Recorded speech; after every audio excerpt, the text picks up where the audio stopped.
looking at the payment industry, and especially coming from Sweden or the Nordics, it's easy to feel like, well, everything is solved, right? Because there are so many nice alternatives. We got Klarna in Sweden with their buy now, pay later. We got a local payment option called Swish, etc. And then you go out in the real world and you are, facing these obstacles on a daily basis.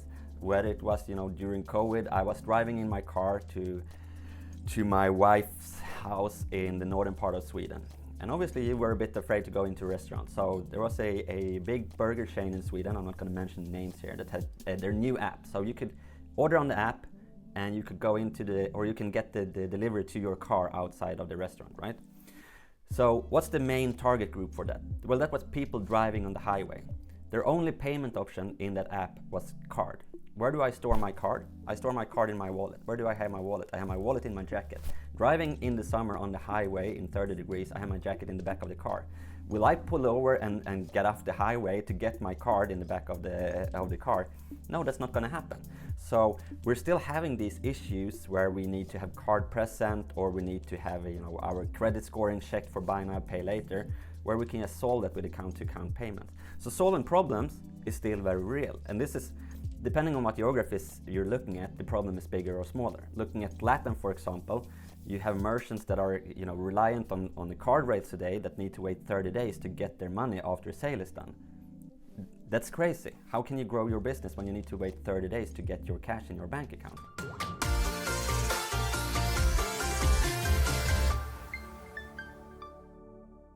Johan, it's great to meet you. Thank you so much for taking time to speak to us this morning. Thank you. I'm happy to be here. Great. So let's just to get started, tell us a little bit about you. Tell us who you are and what it is that you do. So we're Zimpler. We're a Swedish payment company. We've been around since 2012 and been working in the payment space ever since. We started as a invoice company, and recently, the last 3 years, we pivoted into account-to-account payments. So today, we're a payment company 100% focused on the payments empowered by the whole open banking movement and making account-to-account payments in real time. So reducing the need for any credit cards or other payment methods like invoices, etc. So a quick and easy real-time payment method. And we're supervised by the Swedish SFA in Sweden. All right, and you're the CEO of Zimpler? That's correct. So I've been at Zimpler since 2016. When I joined, it was 12 people sitting in a small apartment in Stockholm. And I joined as the CFO. I found the fintech space extremely interesting with all the innovation and the speed of that industry. And it's been an incredible journey. And I was asked by the founders and the board to take the CEO position a little bit more than a year ago. Right, very cool.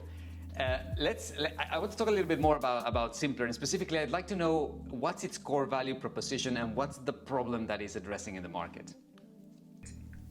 Yeah, sure. So looking at bank payments today, or if you look at the payment space in general, there are a couple of things that are still not really solved.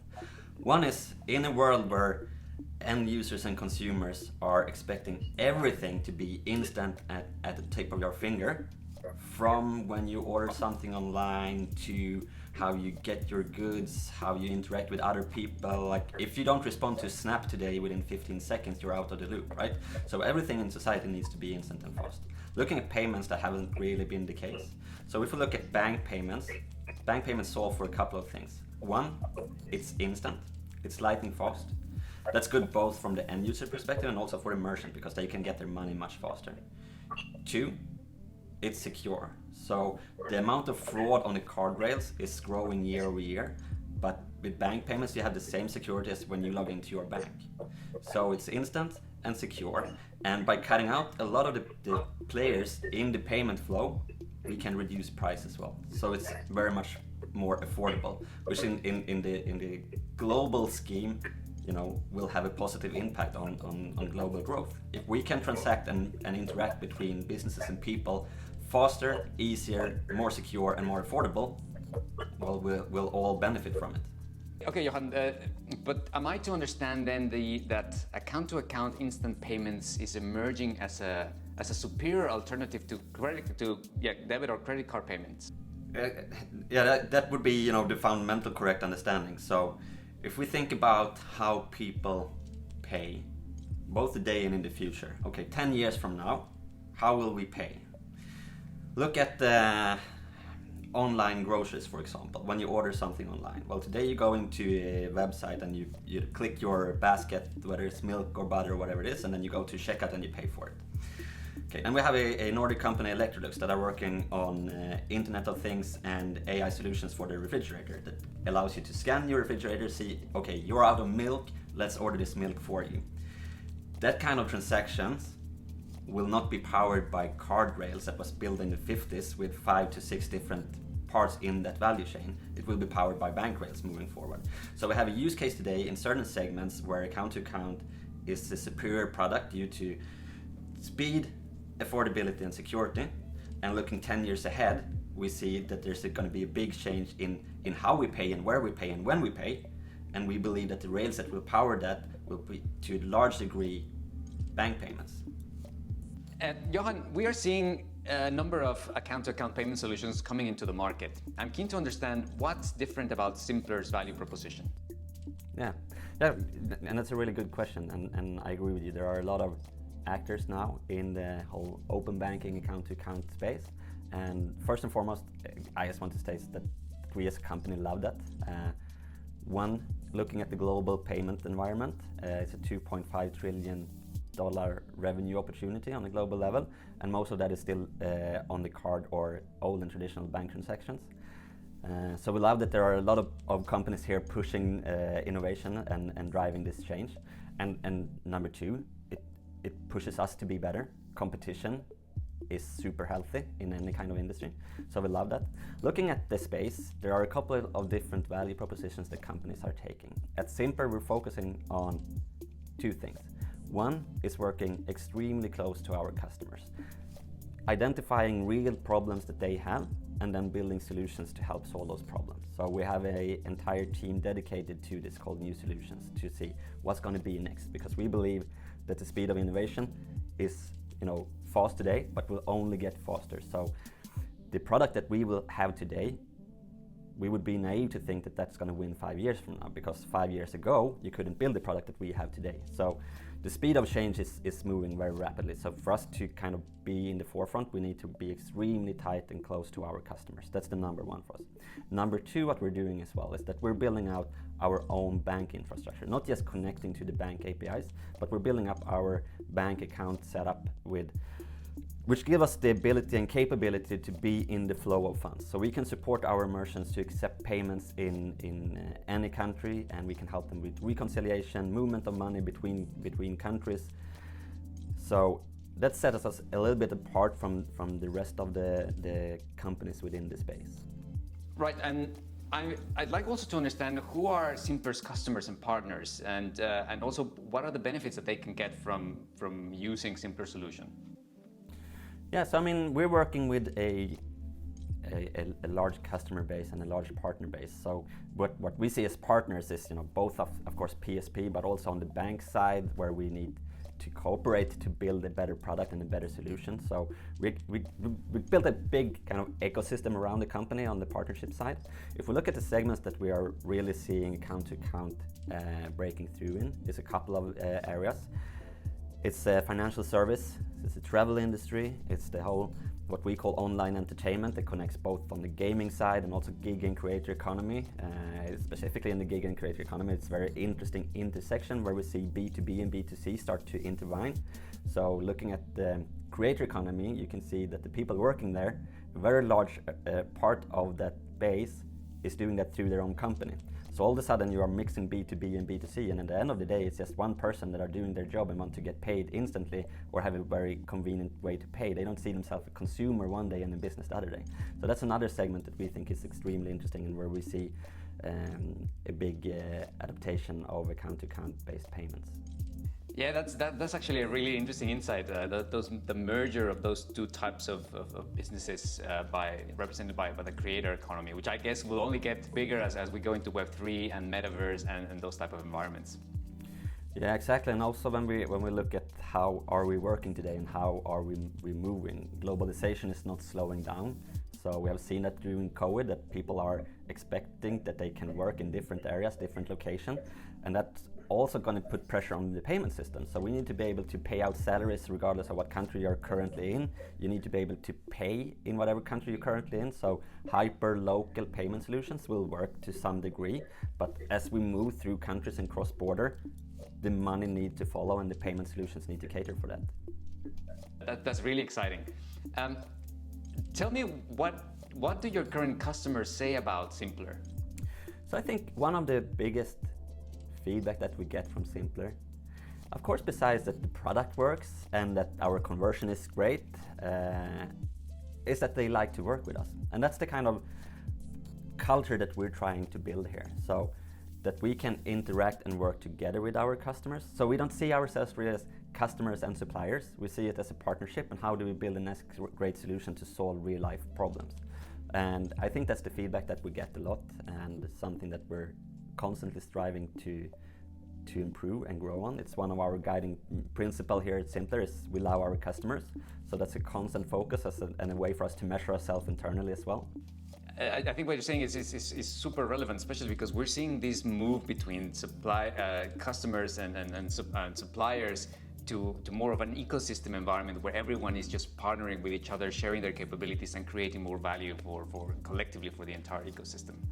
Yeah, that's 100% true, and that's something that we see as well. And as I mentioned in the previous question, all companies now coming into the open banking space and account to account, coming from it from slightly different angles, and you know, we don't really see them as competitors. Obviously, we're competing to some degree on certain solutions or certain markets, but we more see them as partners to drive this space. You know, we can see it as frenemies. So we've first and foremost seen them as friends driving this, and in certain cases, in certain specific geographies and solutions, yeah, then we're competing. But the main part is to build this space to improve payments throughout the globe. Of course, and as you mentioned earlier, competition is good because it helps develop the industry and helps develop the value proposition. I'd like to ask you now about the market in general, because as the payment market heats up and transaction fees are driven down by competition, by regulation, I'm curious to know what makes the payments market attractive for a company like Zimpler. Well, I think one thing is, from my background, I'm an engineer from start, right? So solving problems is something that really ticked my box. So looking at the payment industry, and especially coming from Sweden or the Nordics, it's easy to feel like, well, everything is solved, right? Because there are so many nice alternatives. We got Klarna in Sweden with their buy now, pay later. We got a local payment option called Swish, etc. And then you go out in the real world and you are, you know, facing these obstacles on a daily basis. Whether it was, you know, during COVID, I was driving in my car to my wife's house in the northern part of Sweden. And obviously you were a bit afraid to go into a restaurant. So there was a big burger chain in Sweden, I'm not going to mention names here, that had their new app. So you could order on the app and you could go into or you can get the delivery to your car outside of the restaurant, right? So what's the main target group for that? Well, that was people driving on the highway. Their only payment option in that app was card. Where do I store my card? I store my card in my wallet. Where do I have my wallet? I have my wallet in my jacket. Driving in the summer on the highway in 30 degrees, I have my jacket in the back of the car. Will I pull over and get off the highway to get my card in the back of the car? No, that's not going to happen.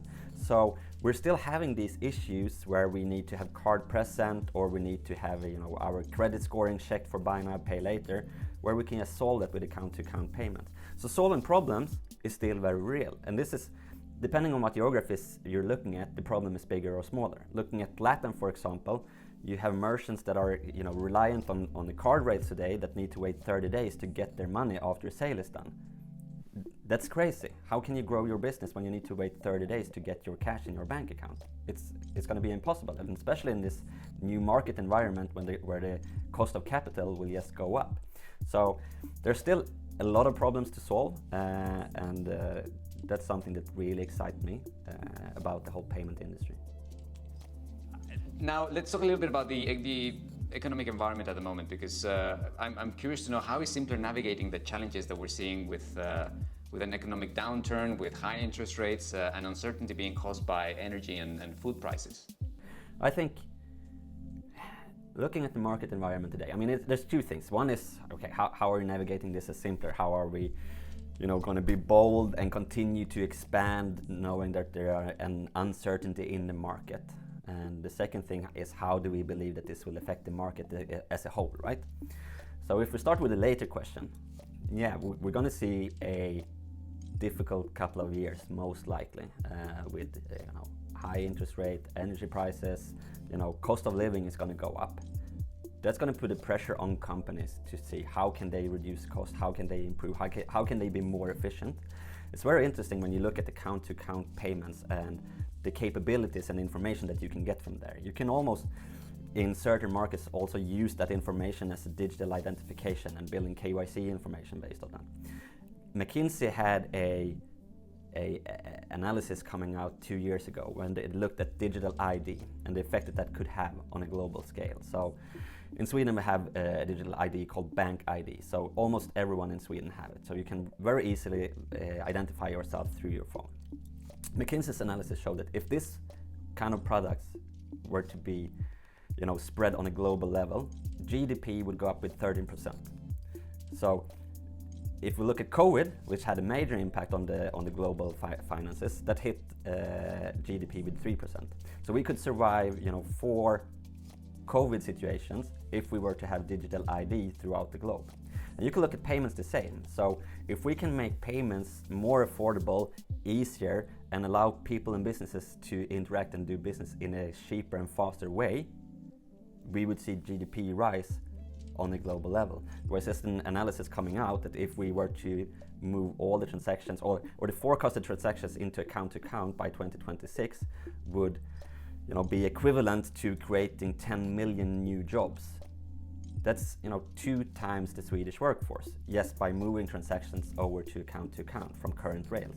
So it's going to be a tough environment for sure, but I believe that the companies that are really out to improve and make it easier for people and businesses to interact with each other and taking the cost of operations down is going to have a better position than competitors. Right, and is this growth that you anticipate the result of just removing friction and making just things simpler, faster, when it comes to payments between merchants and customers? It's both reducing friction, but it's also reducing number of players in the value chain. So if you look at the card transaction today, normally you have 5 to 6 actors in that value chain, while we can cut those out going through account to account, where only Zimpler can take the whole value chain from payment initiation to acquiring and reconciliation. We can cover that full chain for the merchants. Right. Okay, so just to wrap up, please can you share with us what is Zimpler's vision for the next 5 years, and what role does it expect to play in the overall financial services ecosystem? Yeah, sure. So, I mean, our vision is that everything should just work. Coming back to what I say, there are still, these obstacles that just make me go when I'm at the service or trying to do something and it doesn't work. I always go, why doesn't this just work? So that's our vision, that everything should just work. And specifically on our mission is to make payments and transactions between business and people simpler across the globe. So that means for us that, as we discussed before, we need to look at the entire value chain, from a customer connecting with the merchants to the completion of a payment. How can we help in that process? Whether that is building out KYC solutions that we have today in some markets, to reconciliation of flow of funds. How can we support? How can we help? Where are the biggest problems? And that's what we're trying to solve. So besides solving all of these problems for our merchants, we also see that being able to build this infrastructure and connecting on a global scale is going to be relevant for us to both support our merchants and support users that are going in this globalization path. So as we do that, we're expanding our reach all the time. So today we're live in 8 countries where we have transactions. We just went live in Norway during the summer, and we're expanding to have full Nordic coverage during the fall. We're also super excited about making our first move outside of Europe, where we'll go into Latin during the fall, where we will open an office in Sao Paulo in Brazil, and are working on both the Peruvian and Brazil market from a product perspective. Well, Johan, it's been really interesting listening to your perspectives on the market and also on how Zimpler's value proposition aims to tackle them. So thank you so much for sharing it with us this morning and for taking time to speak to us. Thank you. It was a pleasure to be here.